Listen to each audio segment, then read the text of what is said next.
নদীর তীরে পাওয়া গেল কম্বল মোড়ানো লাশ। মরদেহ দেখে হতবাক এলাকাবাসী সহ প্রত্যক্ষদর্শীরা। ঘটনা রবিবার সকালে কৈলাসহর থানার অন্তর্গত কাউলিকুড়া গ্রাম পঞ্চায়েতের ৫ নং ওয়ার্ড এলাকায়। সংশ্লিষ্ট এলাকার মনু নদীর তীরে কম্বল দিয়ে মোড়ানো একটি মৃতদেহ দেখতে পান এলাকাবাসীরা। যেহেতু কম্বলে মোড়ানো সেহেতু প্রথম দিকে মৃতদেহটি পুরুষ না মহিলা তা জানা যায়নি। তড়িঘড়ি খবর দেওয়া হয় কৈলাসহর থানার পুলিশকে। খবর পেয়ে তৎক্ষণাৎ ঘটনাস্থলে ছুটে আসে কৈলাসহর থানার পুলিশ। প্রাথমিক তদন্তের পর জানা যায় এটি একটি পুরুষের মরদেহ, যেটাতে পোস্টমর্টমের দাগ বা চিহ্ন পাওয়া গেছে বলে জানান থানার ওসি শ্যামলকান্তি মজুমদার। তবে তাৎক্ষণিক খবর অনুযায়ী কৈলাসহর থানায় তেমন কোনো নিখোঁজের খবর নেই। কিন্তু পোস্টমর্টেম করার পর কিভাবে মৃতদেহটি সৎকার না করে নদীতে এলো, এখন সেটাই লাখ টাকার প্রশ্ন।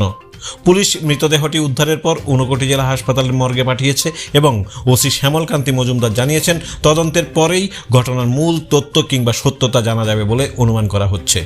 পঞ্চায়েত ওয়ার্ড নম্বর 5-এ মনু নদীতে মধ্যে একটা মৃতদেহ কম্বল দিয়ে পেঁচানো দেখা গেছে। সেই হিসাবে আমরা সবাই এখানে আসলাম। আসার পর দেখলাম আমাদের এডিশন স্যার, এসডিপি স্যার সবাই এখানে আসছেন।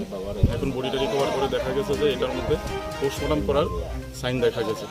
এখন আমাদের ফার্দার ইনভেস্টিগেশন চলছে। এই ইনভেস্টিগেশন করার পর দেখা যাক কী হয়। মৃতদেহটা কি পুরুষের না মহিলা? এটা পুরুষের মধ্যে। তো ইদানিংকালে ধরেন এই অত্র এলাকায় কোনো ধরনের পোস্টমর্টম বা তদন্ত কিরকম কোনো কিছু হয়েছিল কি? এরকম কোনো খবর নেই আমাদের কাছে। বা এই কালুকুড়া এলাকায় কোনো ধরনের নিখোঁজ সংবাদ রয়েছে কি আপনার থানা?